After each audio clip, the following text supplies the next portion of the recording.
আজকের ভিডিওয় আমি 2025 সালের মাধ্যমিক যে সমস্ত ছাত্রছাত্রী আছে তাদেরকে পর্ষদের যে টেস্ট পেপার, সেই পর্ষদের টেস্ট পেপারে 196 নম্বর পেজে ভূগোলের যে কোয়েশ্চেন আছে সেই কোয়েশ্চেনের কিছু অ্যান্সার আলোচনা করে দেব।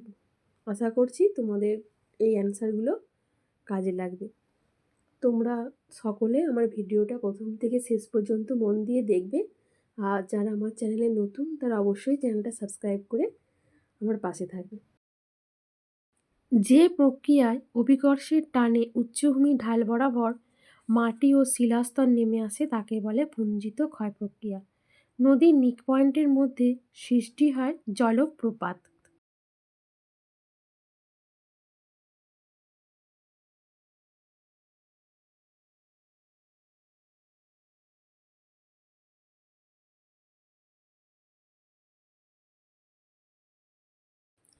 ভারতের একটি প্লায়া হলো সম্বর। সমুদ্রপৃষ্ঠ থেকে 300 মিটারে উচ্চতায় বৃদ্ধিতে বায়ুচাপ কমে 34 মিলিবার। আটলান্টিক মহাসাগরের পূর্ব উপকূল বরাবর যে প্রবাহিত শীতল বায়ু নেমে আসে তা হলো বোরো। কোনো স্থানে সন্ধে 6টার সময় জোয়ার ভাটার হলে ওই স্থানে পরবর্তী জোয়ারের সময় হবে পরের দিন 6টা সকাল 6:25। তারপরে দেখো একটি পরিবেশ বান্ধব বজ্রের উদাহরণ হলো চট। কাশ্মীর উপত্যকায় নিম্নলিখিত কোন দুটি পর্বতশ্রেণীর মধ্যবর্তী স্থানে অবস্থিত?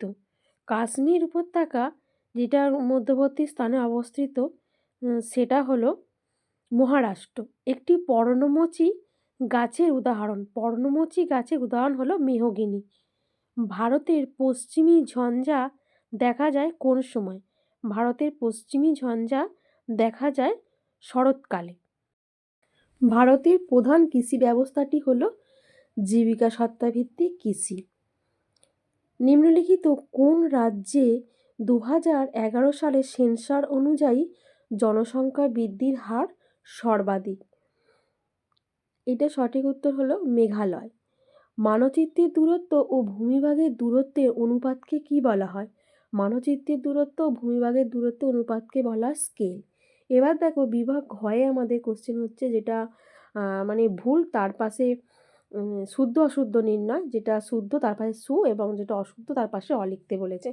তাহলে দেখো আমাদের প্রথমে যেটা লেখা আছে সেটা হচ্ছে 1970 খ্রিস্টাব্দে যে ঘূর্ণিঝড়টা দেখা গেছিল সেই ভোলা ঘূর্ণিঝড়টা লোহাচর দ্বীপ জেগে ওঠে। এটা অশুদ্ধ ভুল।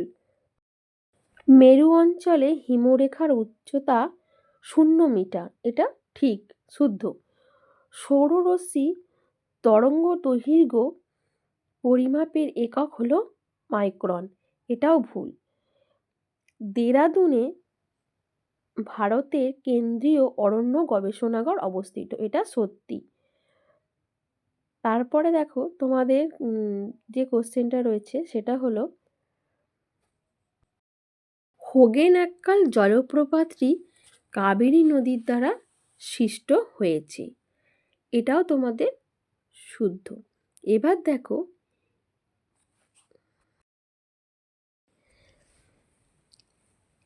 ইনস্যাট একটি সূর্য সম্মেলন উপগ্রহ, এটা অশুদ্ধ। আর ওয়েস্ট গ্রামাঞ্চলে বেশি দেখা যায়, এটাও অশুদ্ধ। এবার দেখো উপযুক্ত শূন্যস্থানে শব্দ বসাতে বলেছে। যেমন বাজাদা পূর্বের উপর অবস্থিত মরু হ্রদকে কি বলে? উত্তর হবে তোমাদের কি বলো এটা উত্তর হবে প্লায়া। মরু অঞ্চলে শীতল স্রোত কি রূপে নিরক্ষীয় অঞ্চলের দিকে প্রবাহিত হয়? অন্তঃস্রোত রূপে। নৈশদ্যুতি মেঘ বায়ুমণ্ডলে কোন স্তরে দেখা যায়? মেসোস্ফিয়ারে। দেবপ্রয়াগে ভাগীরথী ও কোন নদীর মিলিত প্রবাহ গঙ্গা নামে পরিচিত? অলকানন্দ। ড্যাশ মেঘালয়ের মালভূমির সর্বোচ্চ শৃঙ্গ? শিলা। ভারতের ক্ষুদ্রতম জাতীয় সড়কপথ কোনটি? না 906B, যেটা আছে পূর্বের NH47A। এবার দেখো, ড্যাশ ভারতের বৃহত্তম জাহাজ নির্মাণ কেন্দ্র, এটা উত্তর হবে তোমাদের কোচি। এবার দুটি বা একটি শব্দে উত্তর। সাহারা মরুভূমি লবণাক্ত মরুভূমিকে কি বলে? সঠিক উত্তর শর্টস। এল নিনো অবস্থায় বায়ুমণ্ডল সংবহনে কোন পর্যায়ে পরিলক্ষিত হয়? নিস্তেজ অবস্থা। মহাকর্ষ শক্তির বিপরীতে ক্রিয়াশীল জোয়ারকে কি বলে? গৌণ জোয়ার। সাইটোস্ফিয়ার বর্জ্য কি? না, এটা হলো ধাতব পদার্থযুক্ত একটা বিষাক্ত বর্জ্য। এবার দেখো, কোন পর্বতে অবস্থান থর মরুভূমি সৃষ্টিতে সাহায্য করে? আরাবল্লী পর্বত।